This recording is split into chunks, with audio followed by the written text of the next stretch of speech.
اعوذ باللہ من الشیطان الرجیم بسم اللہ الرحمن الرحیم۔ آج کا موضوع ہے آدم خور چیتا اور غریب کی دعا۔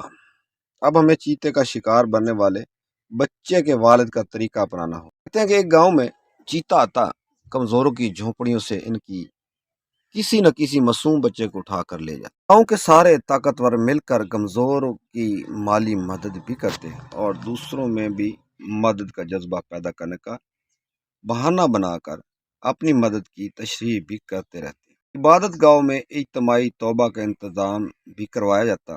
کسی طاقتور سے پوچھا جاتا کہ چیتے کو پکڑنے کی کوشش کیوں نہیں کرتے؟ وہ کہتا کوشش تو بہت کرتے ہیں مگر شاید یہ ہمارے اعمال کی سزا ہے، گناہ بہت بڑھ گئے ہیں، دعا کریں کہ مالک کائنات ہم پر رحم فرمائے۔ سب دعائیں کرتے رہتے مگر کوئی دعا قبول نہ ہوئی۔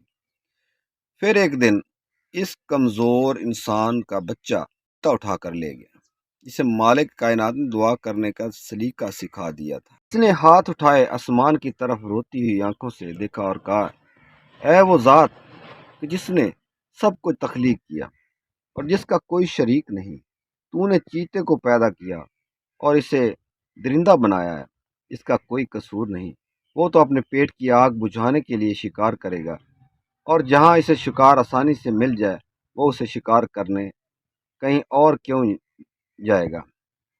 اے مالک کائنات، اگر تو چاہے وہ چیتا دوبارہ کبھی یہاں نہیں آئے گا، مگر میں جانتا ہوں کہ تو نے یہ دنیا امتحان کی جگہ بنائی ہے اور تو یہ دیکھنا چاہتا ہے کہ تیرے طاقتور بندے تیرے کمزور بندوں کی تکلیف میں کتنا درد محسوس کرتے ہیں۔ اے مالک کائنات، میں تجھ سے چیتے کے مرنے کی دعا نہیں کرتا، کیونکہ اگر تو چاہتا تو اسے کسی چیتے کو پیدا ہی نہ کرتا۔ میں تو اس سے صرف اتنا مانگتا ہوں کہ تو نے جس جس کو یہ طاقت اور دولت دے رکھی ہے کہ وہ اس چیتے کو پکڑ کر مار دیں، تو اسے چیتے کے ہاتھوں ویسے ہی ان میں سے کسی کا بچہ بھی شکار کروا دے جسے تو نے میرا بچہ شکار کروایا ہے۔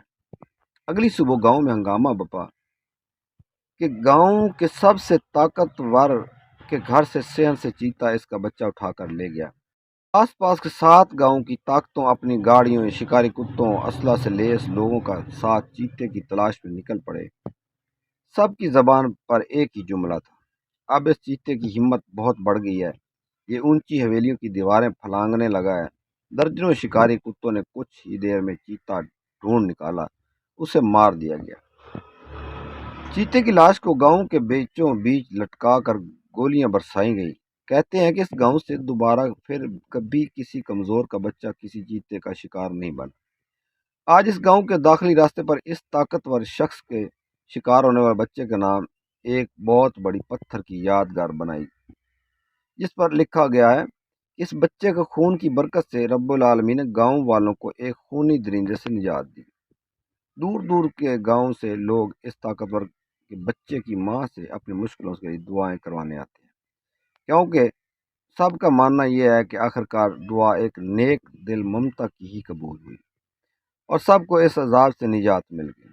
آئیے اس کمزور نیک دل انسان سے دعا کرنے کا سلیقہ سیکھتے ہیں اور دعا کرتے ہیں، کاش ایسے ہی نیک دلوں اور طاقتوروں کا سب کچھ بھی یہ پانی برباد کر دے جو پانی کا رخ موڑنے اور اس ملک میں ڈیم بنانے یا بنوانے کی طاقت رکھتے ہوئے بھی اس بچے کی ان طاقتوروں کی طرح اس دن تک صرف گناہ گار غریبوں میں صرف دیگیں، راشن اور کپڑے بانٹتے رہیں گے، جب تک کہ ان کا اپنا بچہ اس سیلاب میں نہیں بہہ جاتا۔